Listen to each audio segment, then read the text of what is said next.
শক্তি সম্পদ কোনো একটি দেশের অর্থনৈতিক উন্নয়নের অন্যতম প্রধান উপাদান।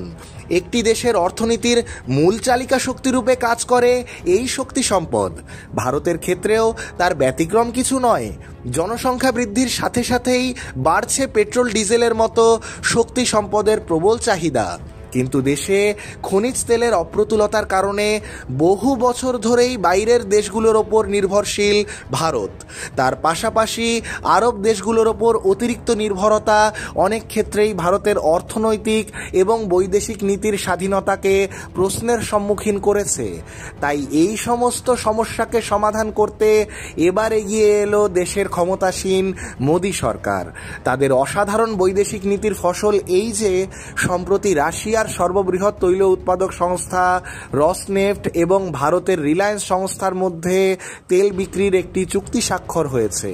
এই চুক্তি অনুযায়ী রসনেফট রিলায়েন্স সংস্থাকে প্রতিদিন 5 লক্ষ ব্যারেল তেল সরবরাহ করবে।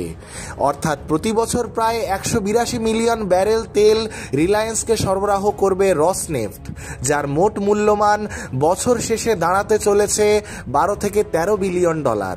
তেল ক্রয় বিক্রয়ের এই বৃহৎ চুক্তিটি সমগ্র বিশ্বের বাৎসরিক তেল ক্রয় বিক্রয়ের প্রায় 0.6%।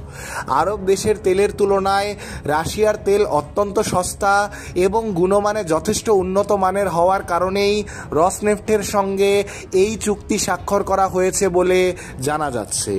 রিলায়েন্সের সাথে আগে এই ধরনের চুক্তি ছিল সংযুক্ত আরব আমিরশাহীর, কিন্তু রাশিয়া থেকে আরও ভালো অফার পাওয়ায় রাশিয়ার দিকেই ঝুঁকল রিলায়েন্স ইন্ডাস্ট্রিজ এবং ভারত সরকার।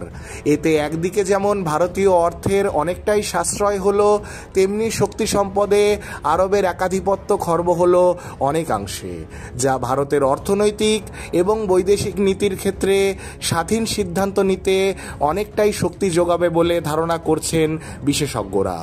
Bureau report, saffron news TV.